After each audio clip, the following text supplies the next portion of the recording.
Bismillahirrahmanirrahim. Assalamualaikum warahmatullahi wabarakatuh. Waalaikumsalam warahmatullahi wabarakatuh. Alhamdulillahirabbil alamin. Alhamdulillahilladzi arsala rasulahu bil huda wa dinil haqq liyudhhirahu 'ala dini kullih wa kafa billahi syahida. Asyhadu an la ilaha illallah wa asyhadu anna Muhammadan abduhu wa rasuluh. Allahumma shalli ala sayyidina Muhammad wa ala ali sayyidina Muhammad. Rabbi shrahli sadri wa yassirli amri wahlul 'uqdatam min lisani yafqahu qawli. Amma ba'd. Alhamdulillahirabbil alamin. Ibu-ibu sekalian yang dirahmati Allah, pada siang hari ini saya diperkenankan oleh Allah untuk bisa hadir kembali memenuhi undangan ibu-ibu SPC melalui Bu Mimi, ya. Bagaimana mendampingi Gen Z menjadi generasi tangguh. Nah, ibu-ibu, hari ini memang Gen Z lagi jadi pusat perbincangan, ya, karena kalau Gen Z digabungkan dan Gen milenial, yaitu kakaknya, generasi sebelumnya, itu kita akan mendapati jumlahnya di negeri ini itu adalah sejumlah lebih dari 60%, ya, menurut survei BPS di tahun 2020. Dan itu bagian dari bonus demografi yang sedang kita alami. Bonus demografi itu artinya kita memiliki jumlah penduduk berusia produktif jauh lebih besar daripada jumlah usia yang tidak produktif, yaitu anak-anak dan lansia. Nah, tapi pada saat yang sama kita mendapati beberapa fenomena kerusakan generasi muda yang juga membuat kita kemudian merasa miris, para orang tua kemudian merasa miris, ya. Mulai dari kerusakan pergaulan, kemudian dikenal istilah generasi strawberry, generasi yang lemah, lalu kemudian kasus-kasus bullying, lalu kemudian beberapa generasi ini yang karena gaya hidup atau lifestyle itu kemudian sanggup melakukan berbagai macam jenis kriminalitas dan seterusnya, yang itu sedikit banyak juga menimpa sebagiannya pelakunya dan korbannya atau sasarannya juga adalah Gen Z ini. Nah, termasuk yang kemudian sangat paling sering disebut Gen Z ini hari ini itu adalah disebut sebagai generasi yang sering sekali diidentikan dengan kelemahan, ya, kelemahan karena nanti dia dikenal sebagai generasi yang sedikit-sedikit butuh healing, sedikit-sedikit kalau dia di dunia kerja dia butuh life and work balance, sehingga bolak-balik cuti atau kemudian bolak-balik resign, gonta-ganti tempat kerja dan seterusnya. Nah, maka kita memberi judul pertemuan kita hari ini adalah bagaimana ibu-ibu yang hari ini memiliki anak-anak Gen Z, itu anak-anak yang terlahir dari, ada yang menyebutnya dari 95 sampai 2012, ada yang menyebutkan dari 1997 sampai 2012, ya. Jadi tadi sudah disebutkan oleh Bu Mimi, sebagian besarnya mungkin ada di SMA, sebagian dari SMP, dan ada yang sudah ada di kampus dan sudah mulai masuk dunia kerja, ya. Jadi ini adalah judul kita, bagaimana mendampingi Gen Z menjadi generasi tangguh. Ini isi bahasan kita. Saya bagi dalam 3 sub pembahasan besar. 1, kita akan bahas sebagai prolognya, mengapa Gen Z diidentikan dengan generasi strawberry atau generasi yang lemah, gitu, ya.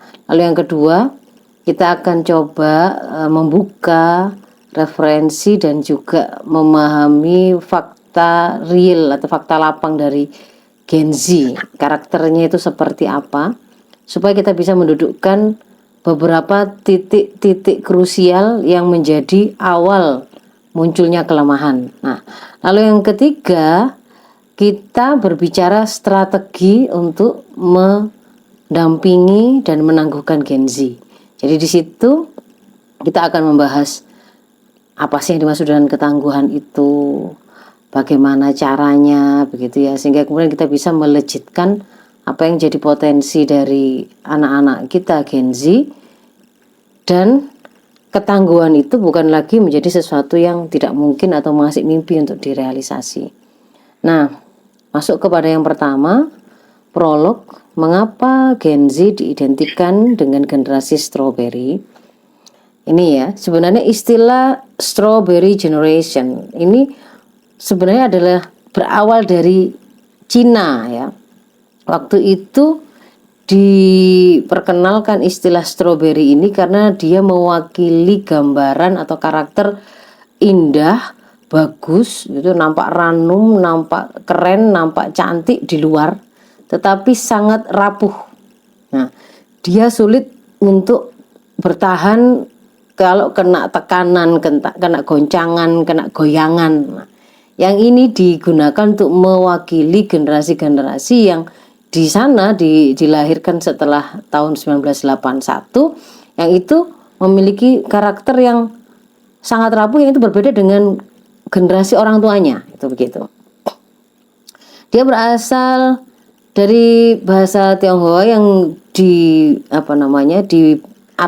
maksudnya itu adalah istilah di Cina kepada orang yang terutama dari Taiwan yang lahir setelah tahun 81 yang mudah sekali mengalami pribadi yang mengkerut, kalau istilah mereka itu.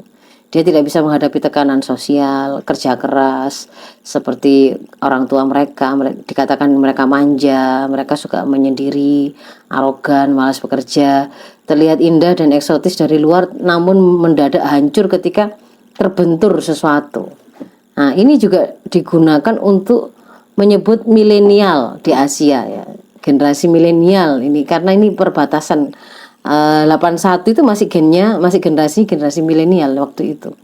Dan kalau di barat ada penyebutan yang semakna, yaitu snowflake generation atau generasi kepingan salju, yang juga kelihatannya kayak padat, kayak kuat, tapi bahkan ditiup juga bisa gitu, berhamburan. Nah, kalau di Indonesia sendiri, Profesor Renal Kasali pernah menulis sebuah buku ini ya, Strawberry Generation, yang di situ beliau menggambarkan sebenarnya generasi strawberry ini generasi yang penuh dengan gagasan kreatif, tapi mudah menyerah dan gampang sakit hati. Dia punya keinginan melakukan perubahan besar, tapi pengennya yang jalannya yang cepat saja, yang pintas, yang instan dan mudah. Mereka punya banyak mimpi dan harapan, namun kalau nggak segera tercapai, nah di situ kemudian ternyata mudah sekali marah, kecewa, sedih berlebihan sampai putus asa.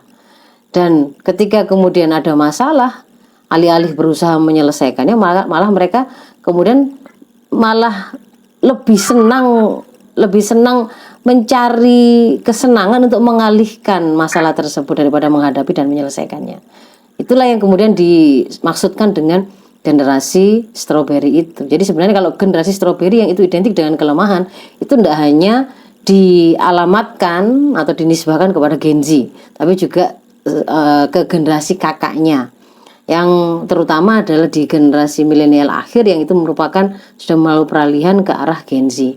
Nah, sebenarnya karakter generasi itu sendiri kalau kemudian kita cermati, jadi warnanya generasi itu seperti apa, itu bukan bawaan dari lahir gitu ya, bukan sejak dari lahir itu ya seperti itu memang karakternya.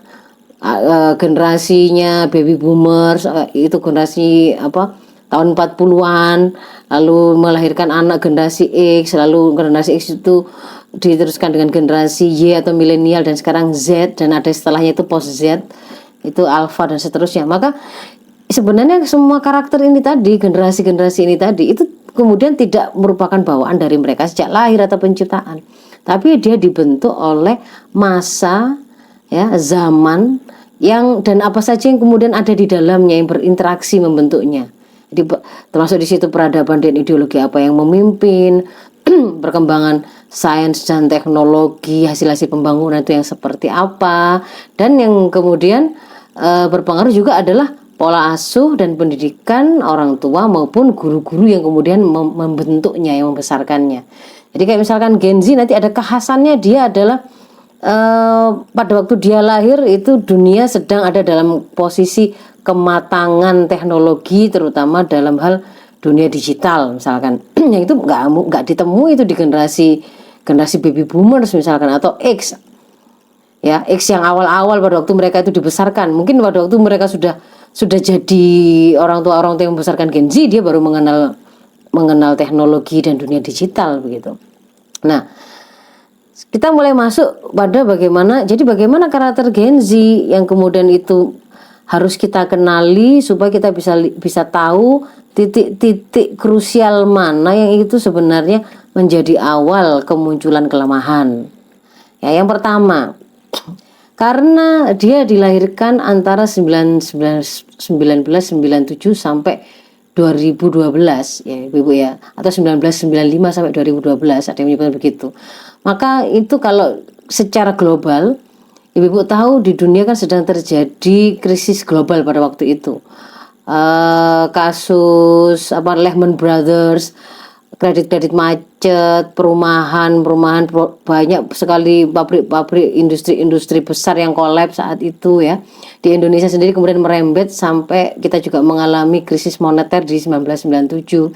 Jadi di situ banyak sekali kemudian pabrik-pabrik yang harus gulung tikar, yang tiba-tiba harus menanggung utang berlipat-lipat karena ada impor bahan baku yang itu harus dibayar dengan dolar.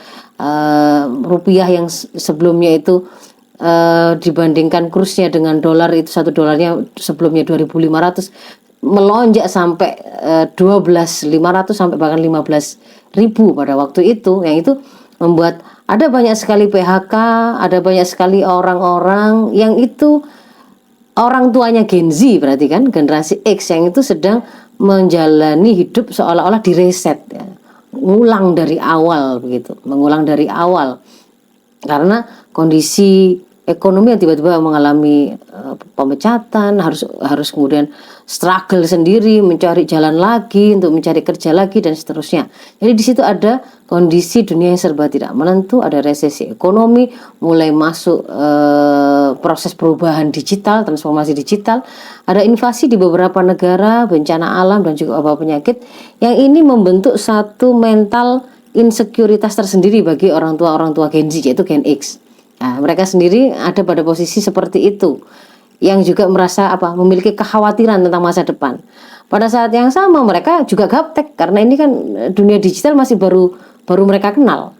Nah, pada waktu kondisi orang tua gaptek, tapi kemudian dia memiliki semangat penjagaan, melakukan yang terbaik untuk anaknya, karena dia gak tahu begitu ya, kalau anaknya terkoneksi dengan internet apa saja yang bakal dia lihat. Kalau dia itu terkoneksi dengan media-media seperti televisi, ada tontonan apa, mereka itu khawatir anaknya menyerap konten-konten yang tidak baik. Maka semangat penjagaan yang mereka ingin lakukan pada anaknya itu mengantarkan mereka melakukan pengasuhan yang overprotective, terlalu protektif seperti helikopter parenting kalau istilah hari ini tuh ya. Jadi orang tua itu ngikutin anak kemana saja gitu ya.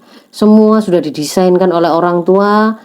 TK playgroupnya di sini, TK-nya di sini, SD-nya di sini, misalkan SMP-nya, semuanya sudah didesain sampai tidak memberi ruang pada sang anak untuk memiliki kemampuan mandiri ataupun memiliki kepercayaan diri untuk membuat keputusan sendiri.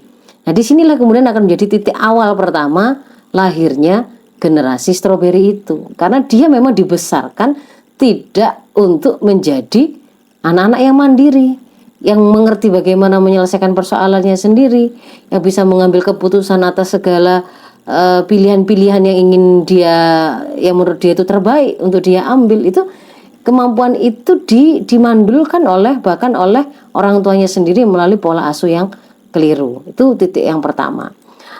Pada saat yang sama ya, situasi yang sama, orang tuanya juga gaptek. Tapi di sini ada unsur ketidakpahaman. Dia tidak paham bahwa dia punya tanggung jawab untuk mendidik dan membina anak-anaknya, menyiapkan anaknya menjadi anak yang soleh. Dia tidak paham itu. Justru ketika kemudian ada gadget, itu ternyata dia tahu malah membuat anak-anaknya itu sepertinya kok lebih anteng begitu ya. Seolah-olah anak-anak itu mereka kira, karena mereka gaptek, mereka kira anak-anak itu sangat canggih karena terlihat mengotak-atik HP, mengotak-atik laptop, surfing, browsing ke internet, padahal mereka sesuatu yang mereka tidak bisa ngerti, tidak ngerti itu mereka kira itu pasti semuanya kebaikan, padahal enggak, kan gitu kan ya. Sehingga kemudian ada di situ memang terjadi pembiaran. Nah, pada waktu ada pembiaran seperti ini yang kemudian nanti mengantarkan kelahiran pada beberapa tahun kemudian kita akan memanen generasi yang rusak karena pembiaran yang dilakukan oleh orang-orang tua kepada anak-anaknya berinteraksi sangat tidak terkontrol dengan gadgetnya. Jadi mereka kemudian akhirnya melahirkan generasi yang kecanduan gadget, kecanduan game online, pornografi, terpapar pornografi. Bahkan mungkin juga nanti di situ dia di dunia maya itu bisa ketemu dengan para predator anak ya, yang melakukan perusakan kepada mereka. Nah, ini dan berbagai implikasi lanjutannya. Apa implikasi lanjutannya adalah ketika penggunaan gadget ini itu tidak dikontrol, tidak terkontrol, ya, tidak dibantu oleh orang tua, justru memang dia malah melakukan pembiaran, dan karena gapteknya dia mengira itu sesuatu yang modern, sesuatu yang bagus, anaknya kayaknya kalau kelihatan otak-atik gadget kayaknya keren, padahal sebenarnya kan dia tidak tahu di dalamnya itu dia mengakses apa gitu ya. Akibatnya apa? Ini membentuk anak-anak tadi itu kan dibesarkan oleh gadgetnya gitu ya. Jadi dia sedih nyari hiburan ya di gadget gitu ya. Dia nggak tahu sesuatu, nyari apa PR atau jawaban atas apa dia juga kemudian ambil gadgetnya, buka gadgetnya, googling kah, tanya teman di situ kah.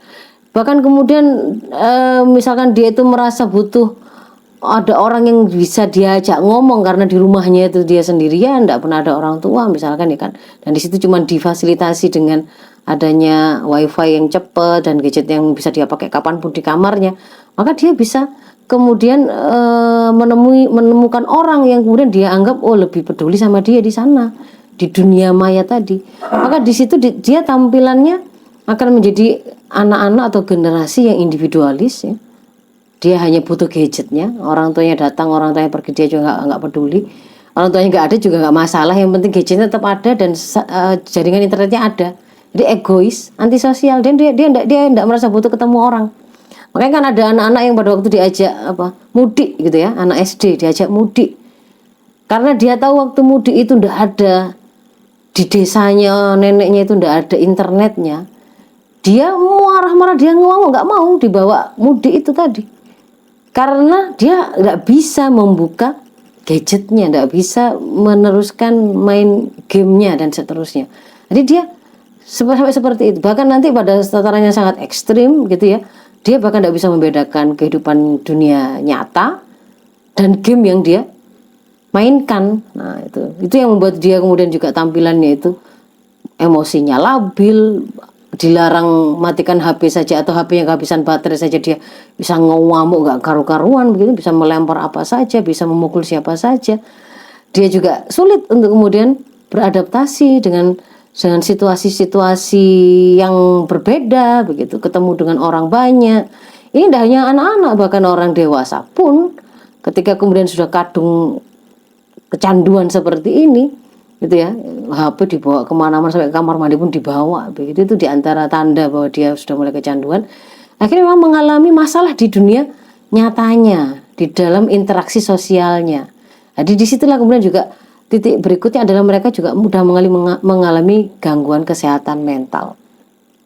Apalagi kemudian nanti di bagian yang berikutnya, ketika mereka terkoneksi dengan dunia digital, itu akan menemui berbagai macam informasi apapun juga. Nah, dari sinilah kenapa kok mereka itu disebut sebagai generasi yang dikatakan si paling gangguan mental, karena sedikit mendiagnosa dirinya, saya kayaknya mengalami bipolar, gangguan bipolar, saya kayaknya depresi, saya itu mereka melakukan self diagnose ya, dengan cara googling, kalkulan saya begini apa sih gitu ya, lalu kemudian dia mengira wah saya ini butuh healing. Kalau kemudian dia masuk dalam dunia kerja, sedikit-sedikit dia kemudian dikenali minta cuti, berkali-kali minta cuti, lama-lama kemudian mungkin setelah satu saat pernah diberi nasihat karena telah melakukan sesuatu yang menurut misalkan tim atau pimpinannya kurang baik, maka dia kemudian mudah sekali resign, ya, mudah sekali resign karena dia merasa circumstance-nya atau lingkungannya sudah ndak ramah sama dia, sehingga malah menimbulkan depresi, ya. Jadi, makanya dia dikenal juga sebagai si paling work life balance, ya, yang paling sedikit bicara keseimbangan kerja dan hidup, ya. Itu. Nah, lalu yang berikutnya, ketika kemudian mereka ini lahir dan tumbuh di tengah mapannya kemajuan teknologi, khususnya gadget, sesuatu yang tadinya itu teknologi itu besar, ndak mobile. Kalau mau lihat film ya berarti orang mau ke bioskop. Kalau sekarang cukup dengan HP-nya, buka Netflix. Kalau dulu orang mau baca koran, baca buku harus bawa bukunya, korannya, fisiknya besar, atau lihat berita di TV. Sekarang cukup dengan gadget yang sebesar tangan, bisa disaku dan seterusnya. Jadi akhirnya memang gadget ini itu menjadi alat bantu hidup yang oleh generasi Z itu, bagi generasi Z itu dia sejak lahir dia sudah langsung kenal itu.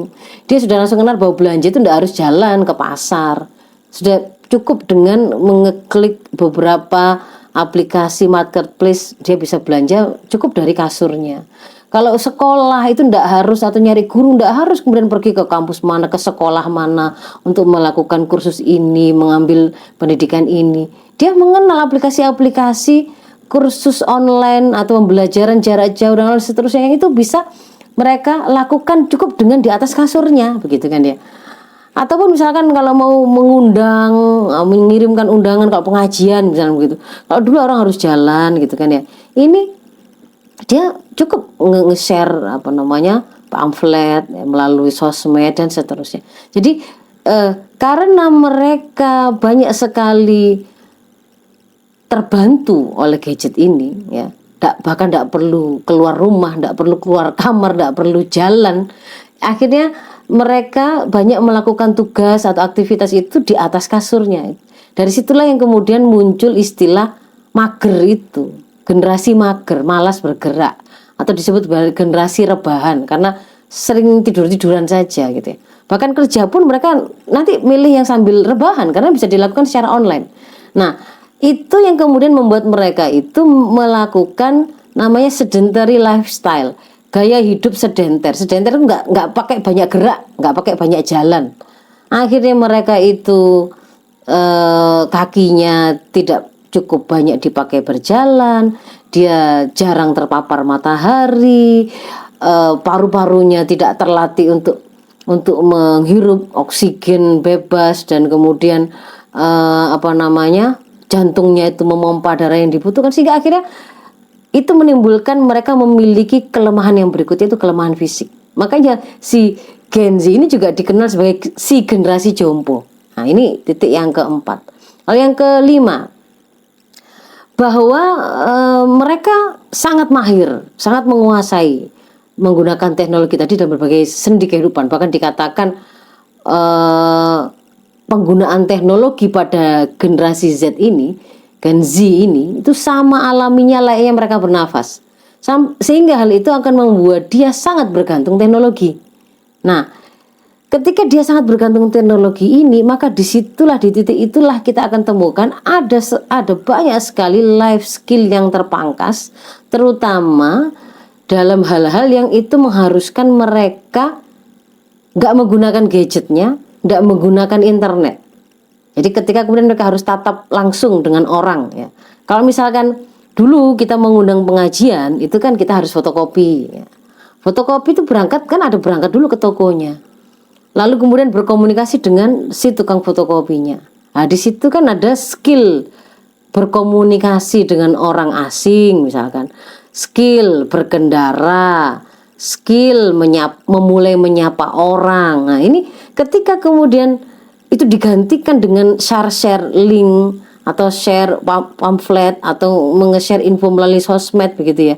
Maka mereka tidak memiliki kemampuan, atau mereka secara alami kehilangan kemampuan untuk bagaimana sih memulai sebuah komunikasi dengan orang, memiliki keberanian menyapa orang, Jadi ketika ini kemudian tidak mereka miliki, contohnya ibu bisa lihat anak-anak Gen Z ini kalau dia itu keluar gitu ya, sekiranya itu ketemu dengan banyak orang yang dia belum kenal dan dia nggak ngerti bagaimana caranya nanti bersikap di tengah-tengah mereka, maka mereka akan tampil dengan cara tertutup ya, pakai masker, berusaha untuk tidak melihat mata siapapun supaya tidak disapa. Kalau bisa nanti duduk di forum berarti dia akan mojok dan segera mengeluarkan gadgetnya, menunduk. Karena dia tidak ngerti bahwa kalau kemudian di situ itu zaman sebelumnya kakak-kakaknya dan orang tuanya itu kalau kemudian di forum ada banyak orang, itu artinya pertama kamu sapa orang yang sudah hadir di situ, say salam, tanya kabar. Kalau nggak kenal-kenalan, nah ini nih nggak dimiliki oleh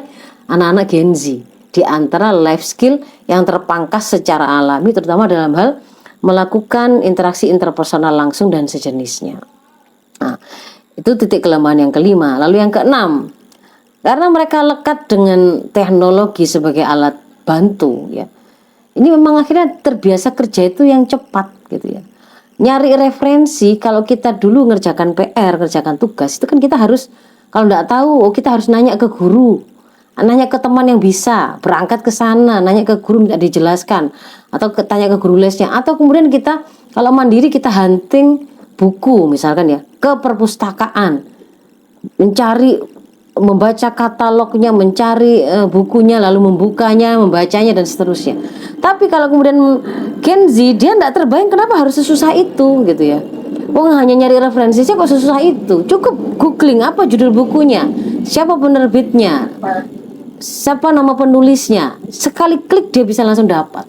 Maka ketika kemudian segala yang dia lakukan itu biasa terbantu oleh gadget ini, membuatnya menjadi cepat ya. Dia terbiasa cepat, dia terbiasa instan, mudah melakukannya, terbiasa mudah, tidak perlu banyak keringat, tidak perlu banyak usaha. Ini yang kemudian juga membuat mental lemah yang lain, yaitu mental instan ya. Pengennya itu tadi cepat, kalau punya mimpi besar, tadi katanya Prof. Renal Kasali kan, dia punya mimpi besar, punya target-target yang besar yang mau dia raih, tapi maunya cepat segera terrealisir. Kalau lama, nah itu dia akhirnya menyerah. Lebih baik menghindar daripada menghadapi dan menyelesaikan. Kalau ini masalah di kantornya, lebih baik keluar saja, tidak apa-apa. Jadi kurang fight, ada mental instan di situ. Kemudian yang berikutnya, pada waktu dia lahir, ya, teknologi berkembang, lalu internet juga semakin cepat. Perpaduan antara teknologi dan ini gadget plus internet itu kan membentuk dunia digital, dunia maya. Nah, Gen Z itu adalah penduduk aslinya dunia digital, maka dia disebut sebagai native digital. Dia itu penduduk asli dunia digital. Sementara kalau di dunia maya, orang berkomunikasi dengan apa? Identitasnya apa? Pertama adalah akun. Berinteraksi melalui apa? Sosial media. Enggak lagi, jadi berinteraksi enggak harus ketemu langsung di dunia nyata. Tetapi mulai, dan ini dunianya mereka sejak dia lahir, bahkan dia sudah punya akun. Orang tuanya mungkin sudah bikinkan dan sudah diisi. Jadi sudah ada akun sosmed yang dia punya. Kenalan kalau zaman orang tuanya namanya siapa, alamat di mana, kalau tulin ya main ke rumahnya. Tapi kalau anak-anak Gen Z begini, kenalan mulai pertama nama, akun sosmednya, akun IG-mu apa, kan gitu kan ya. Punya Twitter, punya TikTok, punya Facebook. Nah di situ lalu kemudian mereka akan berbagi.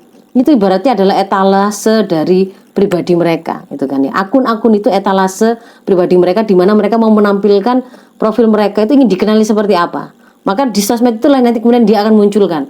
Oh, dia pengen dikenal sebagai orang yang anak yang kaya, sering healing ke sana kemari. Mungkin isinya adalah bagaimana dia posting kegiatan atau dia bepergian ke spot rekreasi di sini, ke spot kuliner sana dan seterusnya. Kalau kemudian dia ingin dikenali sebagai orang yang cantik, ganteng, dia juga bisa pakai filter yang dia butuhkan ya. Mau wajahnya itu sebenarnya wajah ketimuran, pakai filter Arab, dia bisa berganti wajah jadi seperti orang Arab, dan sebaliknya. Kita bisa juga tampil jadi seperti artis Korea begitu ya, pakai filter Korea gitu ya. Yang jelas kalau kemudian ibu-ibu lihat pada waktu awal-awal TikTok menyerbu itu kan ya, saya juga pertama itu waktu itu belum paham kok semuanya kok cantik-cantik, kok enggak ada yang enggak cantik gitu ya, enggak ada yang jelek pokoknya di dunia TikTok gitu. Ternyata kan kemudian karena filter yang ditawarkan itu memang memang bisa merubah orang segitunya gitu ya. Jadi yang punya tetangga jualan lewat TikTok itu ibaratnya sampai ada komentar kan gini ya, ya mau pakai filter apa saja silakan, tapi ingat kita bertetangga gitu ya. Maksudnya bertetangga gimana? Baru saja lihat live-nya di TikTok seperti itu cantiknya, kalau kemudian kita bertetangga, Anda keluar dari pagar ketemu aslinya gitu kan ya. Jadi ya itu menampakkan bahwa mereka ini si Gen Z itu biasa hidup ada di dua dunia, dan dunia maya itu adalah negeri aslinya. Kalau Gen X, Gen milenial itu masih bukan penduduk asli. Ini penduduk aslinya si Gen Z. Jadi di situ ada banyak sekali karena hari ini juga yang sedang mendominasi adalah peradaban sekuler. Sekuler itu kan meniadakan wahyu sebagai tuntunan. Berarti kan gak ada halal haram ya, bahwa kemudian yang dianggap mulia, yang dianggap memiliki nilai yang lebih itu kan hanya yang dinilai secara materi, yang unggul. Jadi yang kaya, yang cantik, yang ganteng, yang punya jabatan kan gitu kan ya. Karena itu kemudian yang digambarkan di dunia maya, sebenarnya di dunia nyata juga, karena ini adalah dunia yang sedang dikendalikan atau dipimpin oleh peradaban sekuler kapitalisme ya. Maka orang ketika ingin diakui eksistensinya itu budaya narsis muncul di situ. Dia tidak akan tahan menyimpan bahwa dia punya tas brand apa gitu ya. Dia simpan saja, tidak dia foto, tidak dijadikan status, dia tidak tahan. Dia punya wajah cantik, wah itu kesempatan untuk kemudian dia narsis di situ. Maka kemudian di situ di dunia digital itu seperti soal sampai tidak ada privacy. Bahkan kemudian kita lihat hari ini artis-artis yang kemudian memiliki follower jutaan itu isi kontennya kan ya mereka menyiapkan kameramen ya, para asisten yang kemudian bertugas untuk merekam mulai dari anaknya bangun tidur sampai tidur lagi, mulai dari mereka orang tuanya itu melek di kamar, di dapur, di mana-mana, lagi mandiin anaknya di kamar mandi juga ada videonya gitu. Nah di situ seolah-olah kemudian mereka nggak ada privacy gitu ya. Sampai semakin kesini kita bisa lihat isi dari sosmed itu bahkan orang menjadikannya untuk ajang promosi, dia jualan diri kah, dia berbagi tips melakukan kemaksiatan kah, dan seterusnya. Nah jadi ini ada titik yang lain adalah bahwa mereka cukup tergantung pada validasi sosial. Dan ini ketika kemudian validasi sosial itu seperti apa sih bentuknya? Likes ya, dijempolin orang gitu loh, postingannya, fotonya. Kalau kemudian dia kok kemudian ada yang ngasih dislike satu atau kemudian komen yang menurut dia itu kok tidak mengenakkan, maka dia langsung down karena dia tergantung pada validasi sosial. Dia mudah insecure jadinya. Kalau kemudian dia sudah mulanya dia merasa dia cukup cantik, tapi ketika kemudian dia buka sosmed ternyata banyak yang lebih glowing yang dia tidak bisa kejar, itu juga akhirnya membuat depresi tersendiri. Nah, yang berikutnya, mereka dengan dunia digital ini, mereka kan terbiasa melakukan global connection. Mereka bisa mengetahui berita, informasi, kejadian apa yang terjadi di belahan bumi manapun dalam waktu singkat. Maka dalam perbincangan atau dalam kalimat-kalimat yang mereka lontarkan itu sangat biasa kemudian di situ bercampur dengan bahasa asing, di situ menyebutkan istilah-istilah asing, atau kemudian mengambil referensi-referensi yang itu tidak harus dari lokal negaranya gitu. Dia bisa tahu di mana yang namanya kota yang disebut sebagai kota zombie di dunia nyata, bukan di film tapi di dunia nyata. Dia tahu Philadelphia di mana, kalau di bagian Afrika itu yang paling kaya akan ini, di mana titik kelaparan yang paling itu dia paham, dia ngerti, karena memang di situ ada banjir informasi yang mudah sekali mereka dapatkan. Tapi pada saat yang sama ini ya, karena kemudian di situ kan ada dia mendapatkan informasi, ada kalinya dia mendapatkan informasi LGBT itu hak asasi, ada yang kemudian menyampaikan LGBT itu keharaman, ada yang mengatakan menjadi kaum pelangi itu adalah sesuatu yang akan menjaga kesehatan mental dan seterusnya, macam-macam informasi apapun kan bisa dia temukan itu. Oh, informasi benar, informasi salah. Informasi yang sebenarnya itu sesat, menyesatkan, ataukah itu informasi yang baik yang dia butuhkan untuk menjadi orang baik, itu menggempur sama derasnya, sehingga ketika kemudian mereka diminta untuk bersikap atau kemudian diminta untuk menilai, maka mereka cenderung untuk menerima semua informasi tadi, ya, menerima informasi tadi, sehingga kemudian dia di titik ini dia dijuluki sebagai generasi dengan global mindset, gitu ya, si paling global mindset dan generasi paling toleran. Karena kalau misalnya ada orang yang mengatakan, loh kok nggak menutup aurat, gitu kan, misalnya ya, harusnya kan menutup aurat, maka dia akan mengatakan itu kalau di sini saja itu menutup aurat itu sesuatu yang seolah-olah penting. Kalau kemudian kalian ada di sini mereka bahkan nggak ngerti apa itu aurat, misalnya begitu. Atau ketika kemudian ada satu kejadian, misalkan kehamilan di luar nikah, begitu kan ya. Lalu ada perbincangan atau ada komentar yang kemudian menunjukkan bahwa itu adalah sesuatu yang tidak layak, itu sesuatu yang haram, itu sesuatu yang buruk. Maka dia juga akan mengeluarkan informasi yang menurut dia itu juga, kalau kemudian kamu mengatakan seperti itu kan hanya lokal di sini saja. Sebenarnya secara dunia global banyak orang yang di luar nggak pakai menikah sudah beranak pinak sampai bercucu dan itu biasa. Nah, jadi di situ kemudian dia menjadi generasi yang dianggap paling toleran dan paling global mindset.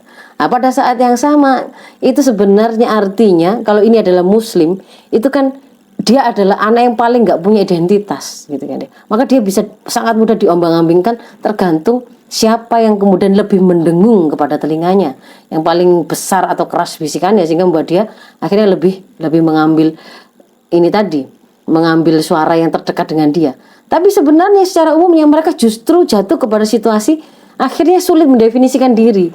Kalau saya nanti itu kelihatan menutup aurat, khawatir dikatakan radikal. Kalau kemudian saya kelihatan begini, khawatir bingung, begitu ya. Itu juga akan menimbulkan satu keinsecurean dan persoalan memberi pukulan pada mental tersendiri, gitu. Itu yang ke-8. Ini sekarang yang ke-9 berarti ya.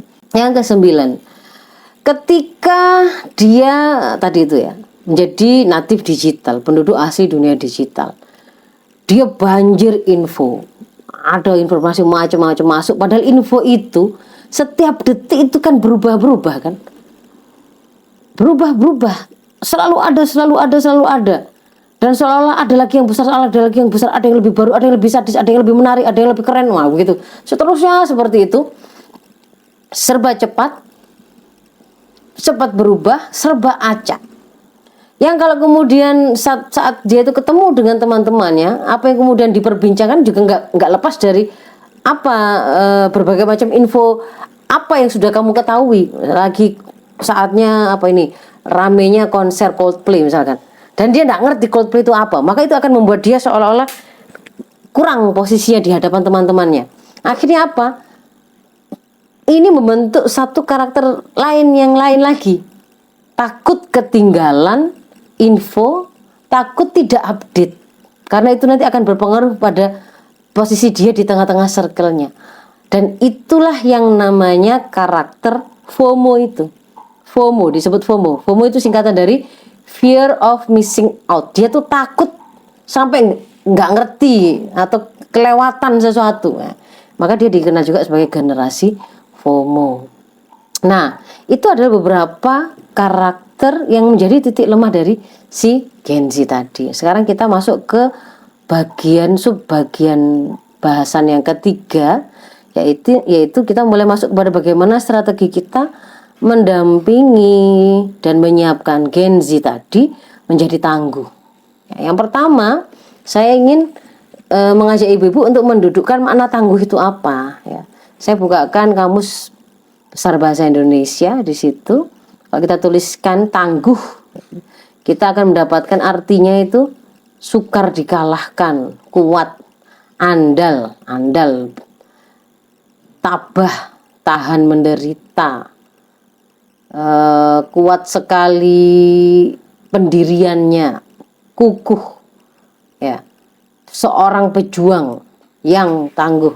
Sebentar terpencet. Nah, ketangguhan, kekuatan, keuletan, kekukuhan. Jadi kalau kemudian kita bicara dia seseorang itu tangguh atau generasi yang mau kita ciptakan itu generasi tangguh, itu bukan generasi yang kalau dia menghadapi masalah kecil lalu dia sukses. Tapi kalau kemudian dia menghadapi masalah besar, dia kemudian kalah. Karena tadi kan kalau masalahnya kecil, dia hadapi. Tapi ketika kemudian dia menghadapi masalah yang menurut dia besar, dia langsung menyerah. Nah, itu berarti nggak tangguh. Tangguh itu kalau kemudian setiap kali masalah yang dihadapi itu dibesarkan atau semakin besar, maka dia juga memiliki kapasitas dan kemampuan menghadapinya yang sama besar atau bahkan lebih besar. Jadi ini masalah apapun semakin besar, tetap saja dia akan tetap mampu menghadapinya. Karena dia juga semakin memiliki kapasitas yang semakin besar, semakin kokoh, semakin kuat, semakin ulet, semakin tahan. Jadi di situ ada unsur kekuatan dan juga ada unsur ketahanan, gitu ya. Tidak mudah menyerah. Dan kalau dia menghadapi sesuatu yang besar pun dia kuat, gitu ya. Tahan.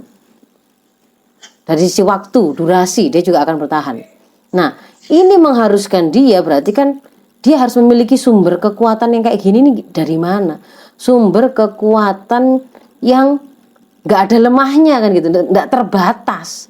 Nah kalau kita hanya mengandalkan kekuatan atau sumber daya yang dimiliki oleh manusia, misalkan ada anak dia merasa mampu sekolah, dia bisa sekolah itu karena dibiayai orang tuanya gitu. Maka ketika kemudian yang jadi sandaran dia tadi orang tuanya tidak ada, dia akan putus asa, dia akan menyerah, nggak bisa sekolah lagi saya. Kalau sandarannya adalah itu tadi. Kalau kemudian seorang itu sandarannya adalah pada, misalkan dia bangga itu karena kecantikan yang dia punya, kemudaan yang dia punya, maka pada saat yang dia sandarkan tadi sebagai sumber kekuatan itu, saya kuat itu karena saya masih muda, otot saya masih kuat, dan seterusnya. Maka ketika kemudian dia ndak muda lagi, otot tidak sekuat itu, dia seolah-olah dia tidak punya kekuatan apapun yang lain untuk menghadapinya. Nah, maka ini haruslah kita perkenalkan anak-anak kita itu, kita koneksikan dia dengan satu sumber kekuatan yang tidak terbatas kemampuan atau kekuatannya. Nah, dia itu adalah Allah. Jadi wajib kita mengkoneksikan generasi itu dengan sumber dari segala kekuatan yang ada di dunia ini. Kalau hari ini kita mengenal kekuatan itu bisa berupa fisik, ya, ada kekuatan fisik atau materi. Pasukan itu pede menghadapi musuhnya karena dia merasa logistiknya lebih kuat, persenjataannya, bomnya, tanknya, tembaknya, jumlah pasukannya lebih besar. Materi atau fisik seperti itu. Itu namanya contoh kuwatul madiyah, kekuatan materi atau fisik. Akhirnya itu menjadi motivasi mereka bergerak maju. Ada jenis yang kedua, meskipun dia tidak terlalu memiliki kekuatan, bahkan mungkin dia termasuk orang yang lemah atau mungkin orang yang cacat, begitu kan ya, orang yang miskin, tetapi kemudian ada nilai-nilai maknawiyah tertentu yang tidak dia realisir. Misalkan saya harus membanggakan orang tua, saya harus mengangkat harkat orang tua, misalnya begitu. Saya harus membela kebenaran. Saya harus dicatat oleh bangsa atau masyarakatnya sebagai pahlawan. Nah, itu kemudian ada yang karena itu membuat mereka itu juga bergerak melakukan, ada yang terjun ke peperangan, ada yang kemudian tetap berusaha tidak menyerah meskipun dia tidak punya uang untuk tetap sekolah, ada yang kemudian dan seterusnya membela temannya yang dianiaya karena ini adalah bagian dari pembelaan kepada sesama manusia. Nah, itu nilai-nilai maknawi juga bisa membuat orang itu memiliki satu kekuatan dan menjadi motivasi tersendiri untuk dia melakukannya. Tapi ada satu kekuatan yang jauh lebih besar dari itu semua. Itu adalah yang namanya quwwatur ruhiyah. Quwwatur ruhiyah, kekuatan spiritual. Apa itu? Itu adalah sebuah kekuatan yang berasal dari kesadaran hubungan seorang hamba dengan Tuhannya, idrok sillah billah, kesadaran akan hubungan dia, hamba tadi, manusia tadi, dengan Allah, bahwa dia itu, manusia ini itu diciptakan oleh Allah. Berarti Allah adalah sang pencipta, Al-Khaliq, dia adalah makhluk. Al-Khaliq ini adalah sumber dari segala apapun yang ada di dunia ini. Kekuatan apapun yang ada di dunia ini. Orang bisa menggerakkan otot-otot itu yang menciptakan Allah. Kenapa kok bisa otot itu bergerak? Karena ada, misalkan ada energi yang dihasilkan oleh oksigen dan gula. Gula, oksigen itu Allah yang menciptakan. Bagaimana manusia itu bisa menyedot oksigen? Oh, dengan hidung, dengan paru-paru, dan itu juga Allah yang menciptakan. Bagaimana kemudian manusia bisa menciptakan tank, bisa menciptakan bom dan seterusnya. Semua bahan baku untuk menciptakan semua peralatan itu juga Allah yang menciptakan. Dan seterusnya begitu. Mau apapun ternyata, kekuatan materi, kekuatan fisik, kekuatan apapun itu, kehormatan, kebanggaan, itu semuanya itu sebenarnya di bawah genggaman Allah. Maka kalau kemudian seseorang sudah terkoneksi dengan zat yang menjadi sumber dari segala kekuatan ini, maka dia akan bisa terkoneksi dengan kekuatan tanpa batas. Orang tuanya tidak lihat bahwa dia itu, tidak mengawasi dia melakukan maksiat, melakukan zina ataukah tidak. Kalau atas kesadaran dia menyadari hubungan dia dengan Allah, saya adalah hambanya Allah, dihidupkan untuk terikat dan mengabdi kepada Allah dengan menjalani semua episode hidup saya sesuai dengan aturan Allah, maka dia akan tetap mencegah dirinya dari melakukan kemaksiatan sekalipun tidak ada satu orang pun yang melihat.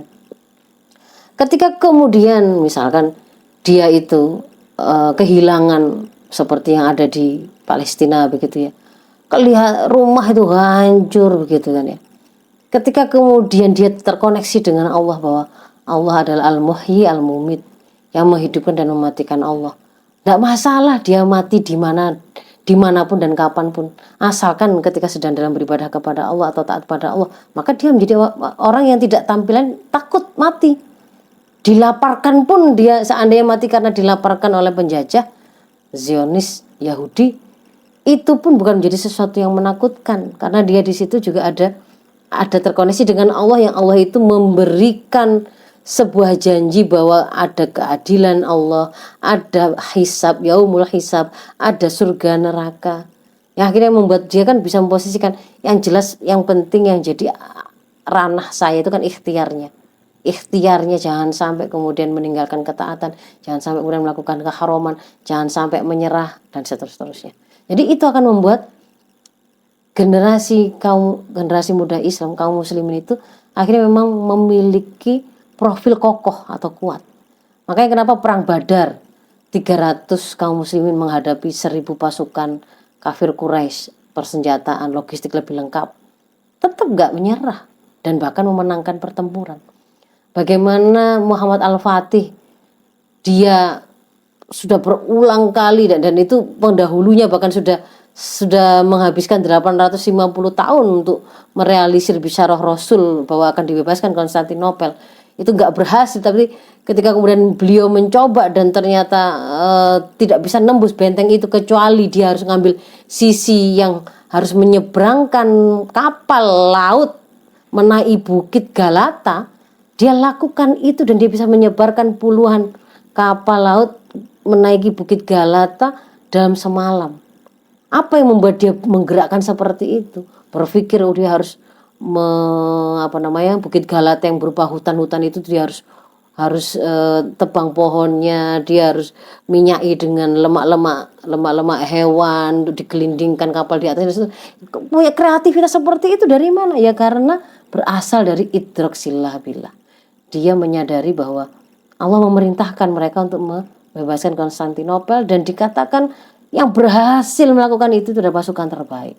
Dan pemimpin pasukan itu pemimpin yang terbaik. Nah, jadi di sini akan membuat mereka memiliki sumber kekuatan. Dan ini seperti yang memang kemudian disampaikan oleh Allah di surat Ibrahim 24:25. Ketika Allah menjelaskan tentang gambaran bagaimana satu kalimat yang baik itu seperti pohon yang baik. Pohon yang baik itu kayak gimana sih? Dia akarnya kuat menghunjam ke tanah, lalu dia menghasilkan pohon yang menjulang tinggi ke langit, ya, cabang yang menjulang ke langit, kokoh begitu. tidak mudah bergerak karena akarnya menghujam kuat ke dalam tanah. Dan dia kemudian menghasilkan manfaat, yaitu buah yang tidak mengenal waktu, tidak mengenal musim, selalu kemudian memberikan kebaikan. Nah, ini kalau kemudian kita terapkan kepada kepribadian seseorang atau generasi gitu ya, yang kita lihat sebagai karakter-karakter, misalkan tidak takut mati, tidak takut lapar, meskipun kaya tapi tidak sombong, tetap zuhud, dia cinta ilmu, tidak mudah menyerah, dia menjadi pemimpin yang bertakwa, yang jujur, yang penuh kasih sayang, ataupun pejuang kebenaran, khairul ummah, atau karakter unggul apapun yang lain lah ya. Ini sebenarnya adalah yang kita lihat ini adalah buah. Kayak apel, itu buah apel yang muncul dari pohon apel. Kalau karakter unggul ini adalah buah dari pohon kepribadian Islam anak-anak kita. Nah, pohon kepribadian Islam anak kita itu dibentuk oleh pola pikir yang dia punya, yang kemudian mengikat sikapnya. Jadi kalau dia itu pola pikir itu bagaimana dia itu memahami sesuatu. Saya lapar, dia punya naluri. Saya mau makan apa ya? Oh, karena saya muslim, saya harus makan yang halal, yang thayyib. Dan di situ ada adab-adab makannya. Tidak boleh berlebih-lebihan, dengan tangan kanan, dengan duduk dan seterusnya. Dihabiskan dan seterusnya. Nah, ini ada pola pikir.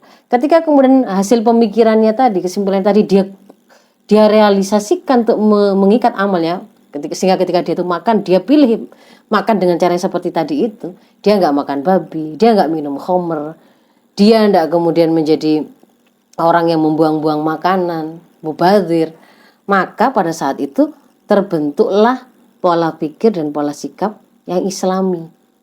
Nah, pola pikir ini ditentukan warnanya menjadi islami atau tidak itu ketika dia itu menggunakan akidah Islam sebagai rujukan saat dia memahami apapun. Kalau menggunakan akidah Islam sebagai rujukan dan memahami apapun, maka dia akan ketemu dengan halal haram, baik buruk, terpuji tercela sesuai dengan apa yang disampaikan oleh Islam. Nah, jadi ini adalah benihnya akidah itu. Kita mengkoneksikan anak kita tadi dengan Allah, yaitu itu artinya sebenarnya kita sedang memperkenalkan dia untuk beriman kepada Allah, kan, meyakini ada Allah. Allah ada sebelum kamu ada, dunia ini ada. Dia tetap ada meskipun dunia ini sudah hancur, sudah kiamat, gak ada siapapun. Dia tidak sama dengan makhluknya. Kalau makhluknya itu bisa sedih, dia enggak. Kalau makhluknya bisa tua, dia tidak. Kalau makhluknya itu bisa lemah, dia tidak. Kalau makhluknya itu butuh orang lain, Allah tidak. Nah, itu akan membuat dia terkoneksi dengan sumber dari segala sumber kekuatan. Nah, disinilah akarnya. Akar ini akan benih tauhid tadi akan menjadi akar, menumbuhkan pohon kepribadian, berbuah. Nah, kalau memang ini benar-benar hasil dari sebuah proses pembangunan kepribadian seperti ini, kita menanamnya ya, kita menanamnya dari asalnya, dari benihnya, maka memang kita akan memanen ini tadi, buah-buah ini sendiri. Tidak kenal musim, artinya dia mau di pondok, dia sholatnya rajin, waktu pulang juga sama. Pada waktu dia di rumah bersama orang tuanya, ataukah dia tidak ada orang tuanya ketika orang tuanya meninggal misalkan sekalipun, dia tetap akan jadi anak-anak yang taat dan soleh. Itu maksud dari buah itu dihasilkan tanpa kenal musim.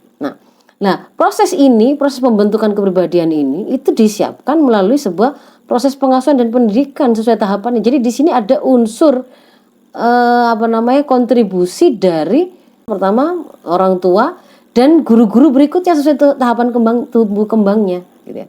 Kalau itu pendidikan anak usia dini, tentu saja guru pertama dan utama adalah orang tua, dengan lingkungan sekolahnya adalah rumah. Nah, begitu kemudian sudah 7 tahun kedua, ini memang kemudian anak sudah mulai lebih mandiri, sudah lepas dari hadonah, dia sudah mulai kenal pertemanan, dia bisa jadi membutuhkan guru, diperkenalkan dengan guru-guru lain yang lebih mumpuni. Dia sudah lebih siap untuk mendatangi majelis-majelis ilmu atau sekolah gitu ya, bersama guru-guru selain orang tuanya, silahkan begitu. Tapi yang jelas bahwa pada waktu anak tadi itu sebelum mukallaf adalah beban bagi orang tuanya atau tanggung jawab bagi orang tuanya untuk menyiapkan anak tersebut siap mengemban taklif. Nanti di belakang saya tunjukkan ya. Nah, Untuk mewujudkan generasi yang kuat itu tadi, yang kokoh itu tadi, yang tangguh itu tadi, ternyata tidak cukup kalau hanya dari sisi personal tadi. Tadi kita sudah membahas ini, bahwa pasti membutuhkan yang pertama akidah yang kuat. Ini yang memperkenalkan pertama ya orang tua. Kalau Rasul mengatakan kan, mamin mauludin illa yuladu alal fitrah. Tidaklah seorang anak itu atau bayi itu dilahirkan kecuali dalam keadaan fitrah. Fa abawahu yuhawidani au yumajisani au yunasirani au yumajisani au yuhawidani. Maka kedua orang tuanya yang akan membentuk dia itu mau jadi seorang Yahudikah, Nasronikah, Majusikah gitu ya. Itu orang tuanya. Mau tetap dalam fitrahnya ataukah kemudian malah melenceng, itu orang tuanya. Maka ini pertama pasti ini adalah tanggung jawab para orang tua. Tetapi kalau secara umum generasi itu bisa kuat, pertama pasti butuh akidah yang kuat. Lalu yang kedua, akidah tadi akan mengantarkan dia punya keyakinan bahwa kalau saya muslim, saat itu saya harus terikat pada syariat Allah. Jalan hidup saya, way of life saya, itu adalah syariat Allah. Nah, ini terikat, bukan sekuler, bukan justru diputus. Boleh jadi muslim, pokoknya pada waktu melakukan amal keseharian gak usah bawa-bawa agama, kerja gak usah bawa agama, sekolah gak usah bawa agama, bergaul gak usah bawa agama. Itu namanya sekuler. Tapi kalau anak itu mau kita wujudkan menjadi generasi yang tangguh, itu wajib dia itu kita kokohkan akidahnya, lalu kita bangun kesadaran akan konsekuensi akidah tadi, bahwa dia harus memilih syariah Allah, syariah Islam untuk jalan hidup.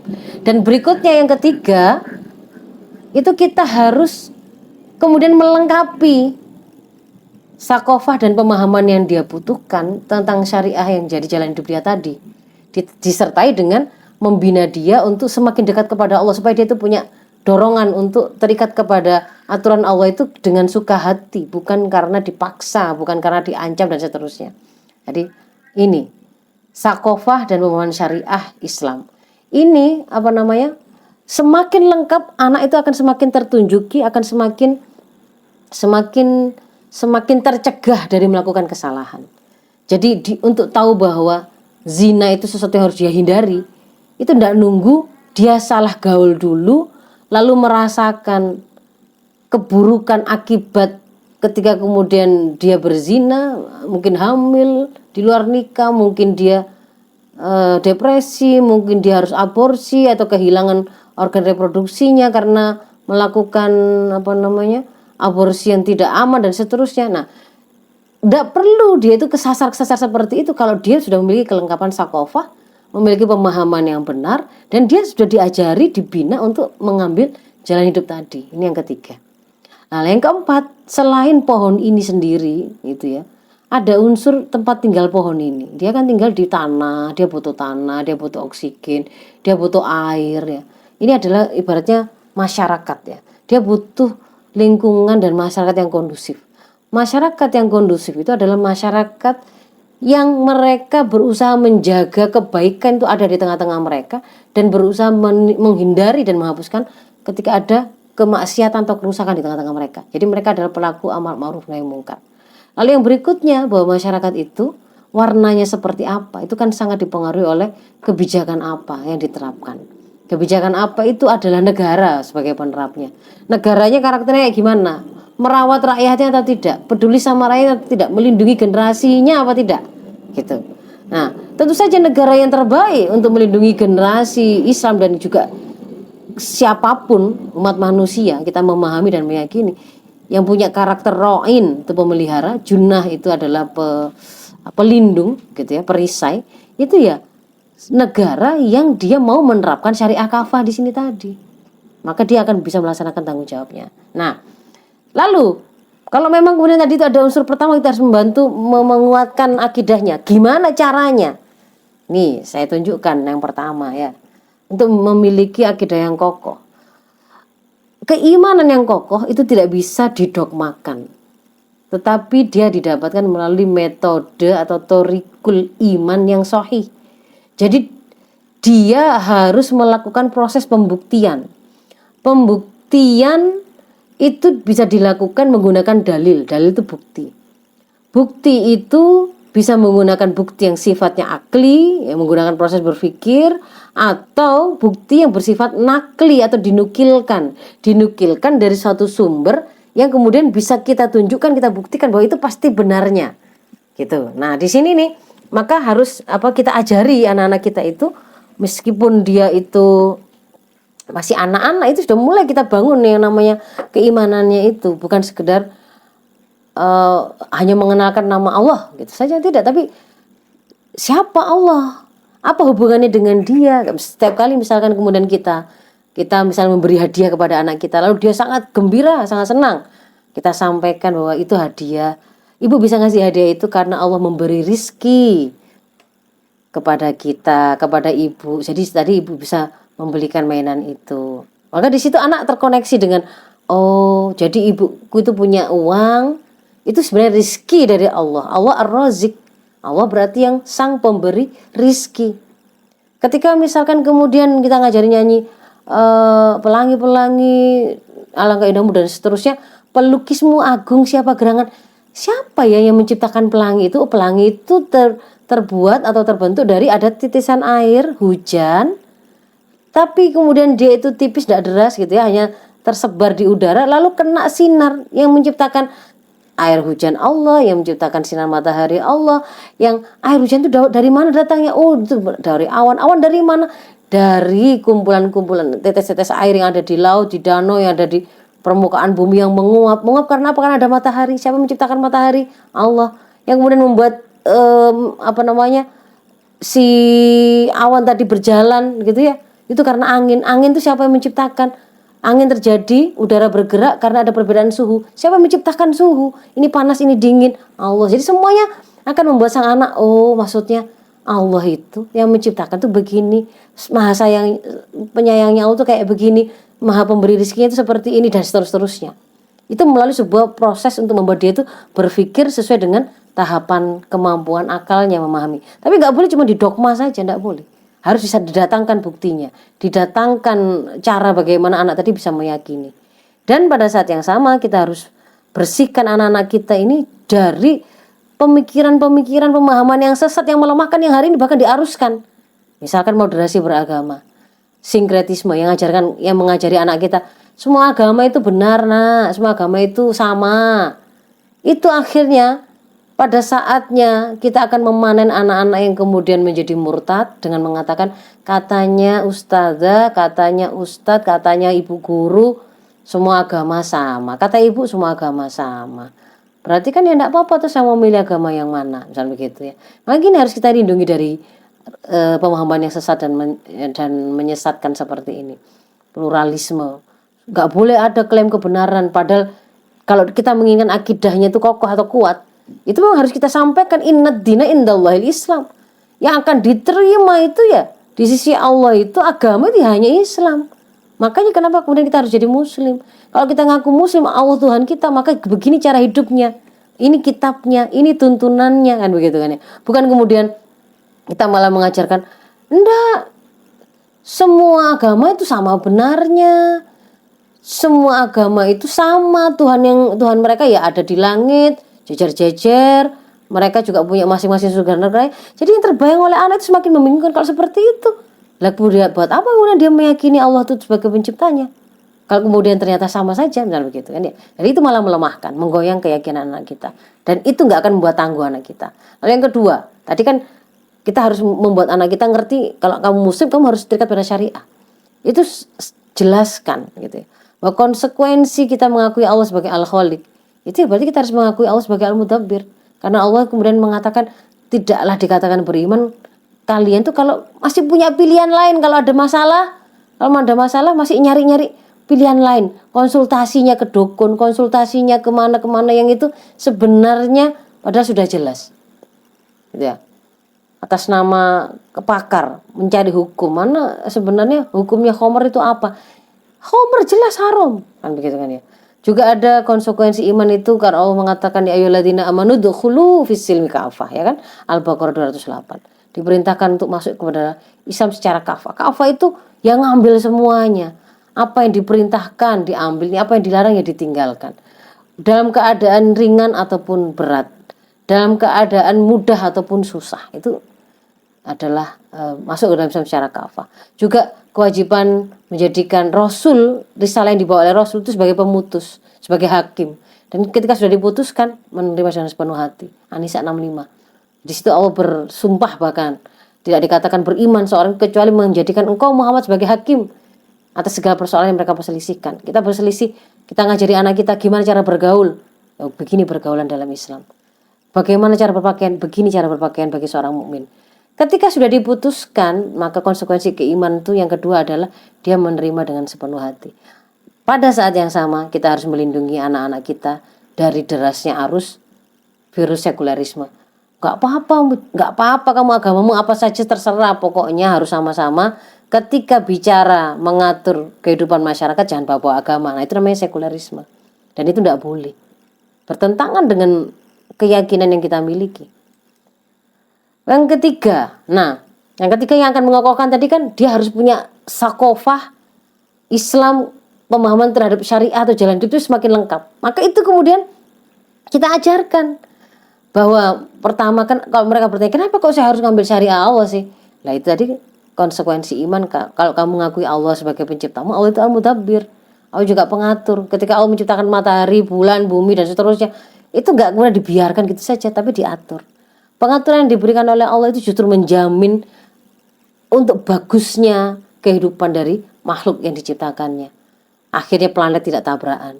Manusia juga gitu. Ketika Allah menciptakan sudah dilengkapi dengan segenap perangkat. Bagaimana dia bisa tetap bertahan hidup, diberi rasa lapar, diberi rasa haus, diberi rasa butuh istirahat. Di situ kemudian diajarkan mana yang halal, mana yang haram. Kalau misalkan itu ada naluri seksual, bagaimana pemenuhannya, bagaimana yang dilarang, itu untuk menyelamatkan dan tetap memuliakan manusia. Maka i'tiqadi, yaitu itu adalah atau keyakinan bahwa itu adalah konsekuensi iman. Lalu bahwa syariah ini karena berasal dari zat yang maha benar, maha tahu segala sesuatu, paling pas, paling ngerti yang paling pas untuk hambanya, maka dia itu pasti yang paling pas dan paling bagus untuk kita ambil. Dia didatangkan oleh Allah juga sudah cukup lengkap. Mengatur masalah ibadah, masalah akidah ada, masalah ibadah ada, masalah bagaimana berpakaian, makan, minum, menghiasi diri dengan sikap atau akhlaknya seperti apa ada. Sampai pada mengatur sosial kemasyarakatan. Bagaimana mengatur ekonomi, mengatur sistem pendidikan, mengatur persangsian atau peradilan dan seterusnya. Ada semua. Maka kita tinggal mengambilnya, mempelajarinya. Lalu aturan itu anakku gitu ya kita terangkan. Itu pernah diterapkan. Pernah diterapkan secara sempurna dan ketika itu diterapkan memunculkan kesejahteraan, kebaikan. Haitsu mayakunu syar'u takunul maslahah. Ketika syariat itu diterapkan dimanapun dia akan menimbulkan kemaslahatan. Kemaslahatan itu adalah terwujudnya kebaikan dan tercegahnya berbagai macam keburukan. Maka kita perlu kemudian mengajarkan sejarah Islam, sirah Nabi, sirah Khulafaur Rasyidin gitu ya. Secara empiris kita tunjukkan. Sekarang contohnya buktinya, ketika kemudian syariat itu tidak lagi dipakai mengatur pergaulan, apa yang terjadi? Banyak free sex, banyak zina. Akhirnya banyak kehamilan di luar nikah. Anak-anak jadi putus sekolah. Ada banyak bayi-bayi yang diaborsi. Ada banyak yang kemudian perempuan-perempuan yang rusak organ-organ reproduksinya. Dia malu, dia akhirnya melakukan kemaksiatan. Ada yang bunuh diri. Rusak peradaban itu. Anak yang dilahirkan gak jelas bapaknya siapa. Siapa yang bertanggung jawab atas nafkahnya. Siapa yang seharusnya mendidik dia. Rusak. Ada bayi-bayi dibuang dan seterusnya. Jadi di sini kita ajak Ananda untuk buka mata, buka telinga terhadap fakta di sekitarnya. Itu juga akan membuat dia, oh ya, semakin kokoh untuk saya harus mengerti syariah ini dan harus menerapkannya. Lalu kenalkan, ajarkan Ananda pada syariah dan sumber-sumbernya. Nah, pada saat yang sama, kita harus melindungi anak-anak kita itu dari upaya-upaya yang berusaha menjauhkan anak-anak kita dari syariah, yaitu syariah fobia. Kelihatan bahwa Quran nanti dibilang radikal. Memanjangkan jenggot yang kemudian itu maksudnya adalah mau melaksanakan di antara anjuran Rasul kepada para lelaki ya untuk membedakan dari Nasrani misalkan, kan ada itu yang hadis yang mengatakan begitu. Ternyata malah kemudian itu ciri-ciri dari teroris misalkan. Itu sebenarnya adalah usaha-usaha yang dilakukan oleh pihak-pihak tertentu untuk menjauhkan generasi dari syariah fobia. Karena mereka tahu itu cara melemahkannya. Sementara kita harus melindungi mereka dari itu karena kita tahu syariah itu justru menguatkan mereka, gitu ya. Ketiga, lalu yang keempat, hari ini juga ada banyak sekali narasi sesat menyesatkan yang masuk dan menyerang ke anak-anak kita. Maka ini juga harus kita luruskan semuanya. Sekularisme yang berusaha memisahkan agama dari kehidupan jalan dijalani tanpa aturan dari wahyu. Pluralisme menganggap semua agama, semua ajaran itu pasti benar dan sama sehingga layak sama-sama didengar. Nah tidak. Yang dimaksud dengan intoleran itu apa? Bukan kemudian kalau supaya saya dikatakan toleran berarti saya juga harus ikut-ikutan memperingati hari-hari besar agama-agama lain. Enggak. Toleran itu kalau dalam Islam ya lakum dinukum waliyadin, ada batasannya. Silakan kamu memilih agama yang kamu yakin dan beribadah sesuai dengan keyakinanmu, dan saya juga demikian. Dan tidak harus kemudian kita saling melaksanakan ibadah masing-masing atau kemudian gantian beribadah di tempat masing-masing, tidak perlu. Hari ini itu sudah mulai diperkenalkan kepada bahkan anak-anak playgroup TK itu mereka diajari keliling habis dari masjid ke gereja ke kelenteng ke diposisikan sama semua sebagai kemudian sebagai tempat ibadah. Tidak perlu, itu kita sedang dalam upaya untuk membangun akidah anak yang kokoh. Itu justru dia tidak diperkenalkan ada Tuhan kecuali Allah gitu. Allah itu satu-satunya Tuhan gitu. Kalau kemudian dia di situ malah ini tempat ibadah, tempat menyembah Tuhan ini, yang ini tempat ibadah untuk menyembah Tuhan ini, malah membingungkan. Dan dia tidak mengenal itu bukan berarti dia intoleran. Nah, yang seperti ini kemudian harus diterangkan semuanya ya. Saya ambil contoh saja. Lalu yang berikutnya, kita harus menciptakan lingkungan yang kondusif untuk tumbuh kembang anak-anak kita. Nah, ini maka di masyarakat itu tidak boleh ada namanya masyarakat yang cuek gitu ya. Tapi dia harus menjadi pelaku amar ma'ruf nahi munkar. Ada yang terang-terangan, ada artis atau grup band terang-terangan mengkampanyekan LGBT. Nah kalau dia saja mengkampanyekan LGBT terang-terangan, tentu saja kita harus menyampaikan penolakan juga terang-terangan. Sekalian mengedukasi kenapa umat harus menolaknya dan seterusnya. Dan sekali lagi bahwa masyarakat itu warnanya seperti apa ditentukan oleh aturan apa yang diterapkan oleh negara.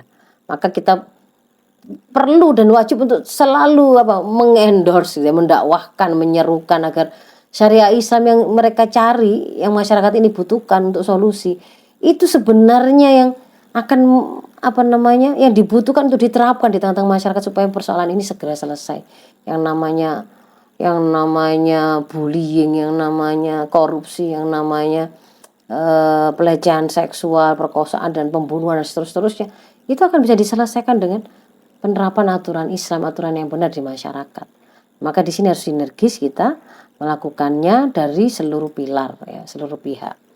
Yang berikutnya di luar itu ibu-ibu, ya tentu saja kita wajib terus ini ya, namanya kita adalah orang tua yang menjadi penanggung jawab utama warna pendidikan anak-anak kita. Kita harus lakukan proses pengasuhan dan pendidikan sesuai tahapan tumbuh kembangnya dan sesuai tantangan yang dihadapi anak. Cuman saya ingin memberikan beberapa catatan di sini gitu ya. Mungkin ada yang lupa bahwa untuk kita itu bisa melakukan ketegasan pada saatnya dibutuhkan, misalnya anak itu sudah mukallaf ya, kalau dia masih melakukan kemaksiatan, kita mau tegas. Untuk bisa tegas itu butuh kedekatan. Karena kalau orang tua itu insecure, tidak merasa dekat dengan anaknya, dia nggak akan berani tegas. Wong dia belum mengingatkan saja anaknya sudah merasa tidak disayang atau orang tuanya dikira membencinya. Apalagi kemudian dimarahin atau diingatkan dengan keras, dia bisa minggat ustazah gitu ya. Ini karena dia sebenarnya, kenapa seperti itu? Karena dia tidak dekat. Dan kedekatan itu ada momentumnya. Memang nggak bisa. Jadi kalau memang kelewatan ya memang harus ada yang dibayar jadinya. Momentum pertama pada waktu usia dini itu yang paling dekat alami privilege-nya tentu saja orang tuanya dan pengasuh usia dininya itu yang paling banyak melakukan khidmah atau pelayanan. Maka orang tua yang mandiin anaknya sendiri, yang dulang, yang ngajarin, berbicara, yang bermain dengan anaknya sendiri, itu tentu saja akan lebih dekat dengan dengan anak-anak mereka ketimbang orang tua yang menyerahkan pengasuhan, pelayanan anak-anak usia dini mereka kepada orang lain, ya. Neninya kah, pembantunya, susternya dan seterusnya. Bisa jadi susternya lebih dekat. Dan ketika kemudian anak usia 7 tahun kedua yang itu kaitannya dengan membentuk kepribadian Islam anak, ya. Kan 7 tahun kedua itu prinsipnya didik anakmu, perlakukan layaknya seperti tawanan. Kita menawan dalam kedisiplinan. Yang akan paling dekat secara alami dengan anak pada saat itu momentumnya ya mereka-mereka yang terlibat dalam proses instal pemahaman, memberi contoh bagaimana pemahaman itu diamalkan, gitu ya. Ketika ada masalah bagaimana kemudian pemahaman yang dimiliki itu digunakan, ya. Teladan itu. Maka orang tua yang membersamai anak, menjadi teladan, ngajari gimana problem solving. Kalau dia punya masalah, dia dibully di sekolah, dia pulang nangis, orang tuanya ada. Pada waktu dia berprestasi di luar, dia ingin berbagi kegembiraan, orang tuanya ada. Di situ ada momentum kedekatan yang akan dimenangkan oleh mereka-mereka yang memang ada pada saat anak itu membutuhkan, gitu ya. Nah, nanti yang berikutnya kalau sudah 7 tahun ketiga dia sudah mukallaf, waktunya dia lebih banyak keluar rumah karena dia harus membangun dan merintis kepemimpinannya di masyarakat. Mungkin kita tidak terlalu dekat. Tapi kedekatan kita yang sudah mulai berkurang secara fisik itu sudah memiliki fondasinya. Sehingga meskipun silih berganti, ada orang masuk ke dunia mereka, ada teman, ada siapapun, orang tua tetap memiliki posisinya tersendiri. Dia pulang 1 bulan sekali, di rumah pun dia tetap bisa bicara dengan enak, meskipun pertemuannya 1 bulan sekali. Ya, beda dengan yang nggak dekat, mau tiap hari ketemu, duduk sama di atas meja makan, tidak ada satu pembicaraan yang di situ menunjukkan kedekatan. Nah, maka sempurnakan semua target pendidikan sesuai tahapan dan tumbuh kembangnya.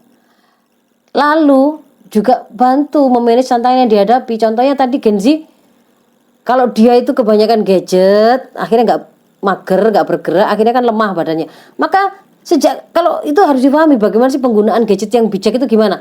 Kalau anak di bawah 5 tahun itu justru sebenarnya dia relatif tidak butuh. Apalagi kalau dipakai untuk menenangkan dia supaya nggak rewel, jangan. Justru harus diajari eksplorasi secara nyata, guling-guling secara nyata, lari-lari dia yang lari-lari, bukan melihat anak lari-lari, melihat anak sepak bola, melihat anak berguling-guling bermain berguling-guling di gadgetnya, bukan, tapi dia diajari seperti itu. Lalu kalau dia sudah mulai menggunakan gadget untuk belajar, untuk proses pengembangan diri dan seterusnya, bagaimana mengontrolnya, dia dibantu. Kalau perlu misalkan di situ diproteksi, filter gimana ya, ada jamnya, dan seterusnya, ada bahasan tersendiri. Jadi kita bantu dia untuk mengatasi kelemahan-kelemahan yang tadi di depan tadi saya terangkan. Dia akhirnya menjadi si paling jompo karena paru-parunya nggak pernah dipakai, nggak pernah terpapar matahari sehingga vitamin D-nya nggak terbentuk, tulangnya akhirnya rapuh. Itu kan nggak tangguh itu berarti. Maka itu diajari, dibawa keluar, eksplorasi. Kan begitu kan ya. Kalau tadi ada si paling mental illness ya. Kalau kemudian anak itu sudah kita ajarkan sesuai dengan tumbuh kembangnya, harusnya kan begini yang terjadi ya. Saat mukallaf ya.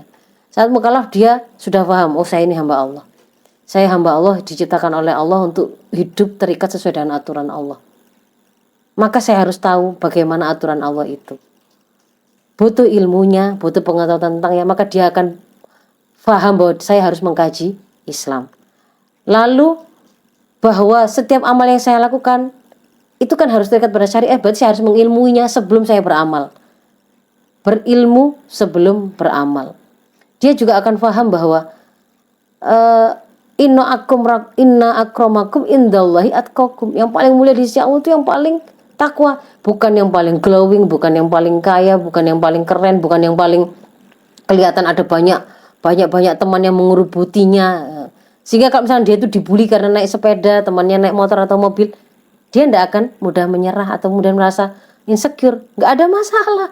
Karena di sisi Allah yang paling mulia bukan kamu pakai kendaraan apa. Kalau misalnya dia dibully karena kok gigimu kok gingsul, kok matamu kok sipit, kok kakimu kok begini. Misalkan begitu ya. Pemahaman yang benar yang sudah kita install tadi akan menjadi pengokoh dia. Dia paham bahwa ketaatan itu haruslah menjadikan ketaatan kepada siapapun itu harus menjadikan ketaatan kepada Allah dan Rasulnya itu sebagai sebuah acuan ya. La ta'atan li makhluk fi ma'siyatil khaliq. Enggak boleh ada ketaatan pada siapapun kalau itu dalam rangka maksiat kepada Allah. Misalkan atasannya, suaminya, gurunya, temannya nyuruh dia memukul temannya supaya masuk ke dalam geng ini. Oh, tidak ada itu cerita seperti itu. Tidak ada ketaatan pada makhluk dalam rangka maksiat pada Allah. Dia disuruh mengolok-ngolok gurunya, mengumpat gurunya supaya dikatakan bagian dari geng ini. Dia tidak mau, itu kemaksiatan. Masa kemudian saya taat kepada seseorang dalam rangka maksiat? Nah, itu dia paham di situ. Termasuk kemudian juga harus kita mulai ajarkan, kita beri skill calon suami, calon istri, calon ibu, calon kepala keluarga. Pada waktu anak itu misalkan laki-laki, sebelum dia mukallaf dia harus pernah safar dengan dirinya sendiri ya, pernah naik kereta keluar kota, pernah diajari naik bis, bagaimana memilih kendaraan, bagaimana memutuskan sendiri, kan begitu. Di rumah dia diajari life skill. Kalau misalkan nggak ada orang tua, dia lapar, skill-skill sederhana ya harus dimiliki, mulai dilibatkan. Lalu pada proses berikutnya itu kan dia juga sudah mulai kita ceritakan, kita ajarkan dia harus jadi seorang pengemban dakwah, pelaku amar ma'ruf nahi mungkar, karena profil generasi yang harus kita wujudkan itu adalah khairu ummah ukhrijat linnas ya. Sebaik-baik umat yang dilahirkan untuk umat manusia itu ketika mereka ngapain? Melakukan amar ma'ruf nahi mungkar. Maka mereka juga harus, jadi kalau misalnya ada temannya dibully gitu ya, meskipun bukan dia korbannya, dia nggak akan tinggal diam. Tapi ketika kemudian dia membela, mau menghentikan, itu pun dia tahu batasannya. Seandainya pun dia yang jadi korban, bukan semangatnya itu, bukan yang kita nasihatkan itu, bukan pokoknya balas ya. Ketika kemudian hari ini sering kita dapati anak yang mulainya itu dibully ya, kemudian dia membalas, balasannya itu dengan melampaui haknya. Misalkan ada anak yang dia dituduh mencuri, lalu teman-temannya itu memukulinya rame-rame dengan alasan dia mencuri. Nah, ini kalau versi yang membalas, sebenarnya dia duluan membuat perkara, atau ada adiknya itu di chat mesum, nah begitu, tidak terima, dia pukuli. Ada ketidakfahaman di situ, ada semangat untuk membalas, tetapi tidak disertai dengan penjelasan. Sebenarnya ada penjelasan tentang keadilan, ada penjelasan tentang hak, ada penjelasan tentang kewajiban. Nah itu sebenarnya harus disampaikan ini. Jadi anak itu tahu gitu loh ya. Kalau barangnya dicuri ya dia hanya berhak atas berusaha meminta dikembalikan barang curiannya, bukan kemudian mengambil nyawa orang yang mencuri misalkan. Itu seperti itu. Nah, jadi di sini kalau kemudian benar-benar kemudian ini proses ini kita sempurnakan, saat mukallaf ini sudah punya itu anak-anak itu, bibitnya itu. Masalah nanti pengembangan sakofahnya itu dia harus berguru dan dia dapatkan dari guru-guru yang lain, silakan, nggak masalah. Tapi sandaran ini, dasar ini itu orang tua yang bertanggung jawab dan akan ditanya. Ini namanya menyiapkan anak mengemban taklif itu di sini. Jadi dia juga kalau terutama yang laki-laki mulai dibantu untuk berproses membangun profil kepemimpinan. Jadi dia kan nggak boleh hanya di kamar saja. Orang tua nggak boleh merasa senang, oh anakku anteng di rumah saja, di kamar saja, dia nggak pernah kemana-mana, oh pasti baik. Salah gitu ya. Tadi kan malah anak-anak itu mager gitu kan. Ini harus dibikin keluar. Kalau dia anak-anak usia SD, ajarkan, suruh gitu. Sudah taruh gadgetnya, main keluar, sepak bola, lari-lari sama teman gitu kan ya. Itu mah harus kita suruh. Yang anak-anak sudah lebih besar lagi, ikut ke masjid, ada remaja masjid, ada Karang Taruna, ikut di situ. Bantu waktu Idul Adha, waktu Idul Fitri, waktu hari-hari besar, ikut bantu bapak-bapak. Nah, ya, seperti ini bagian dari upaya mereka mengasah kemampuan komunikasi, leadership, sosialisasi, memulai pembicaraan dengan orang yang itu hari ini Gen Z mengalami pemangkasannya secara alami. Mereka kehilangan kemampuan itu secara alami. Nah, kemudian yang berikutnya juga tentang tanda-tanda mukallaf dan hukum-hukum terkait seperti mandi besar dan seterusnya. Nah, ini dibutuhkan sinergi semua pihak ya. Ya orang tua, keluarga, lalu kemudian anak itu mulai masuk ke dalam institusi pendidikan. Di situ ada masyarakat yang juga harus melakukan. Dia kan juga sekolah besar bagi anak-anak kita, masyarakat itu. Dan masyarakat ini dipengaruhi oleh negara. Jadi ini harus semuanya bersinergi menjalankan fungsinya. Saya kira mungkin itu ibu-ibu yang bisa saya sampaikan. Afu minkum, ihdinas siratal mustaqim. Assalamualaikum warahmatullahi wabarakatuh.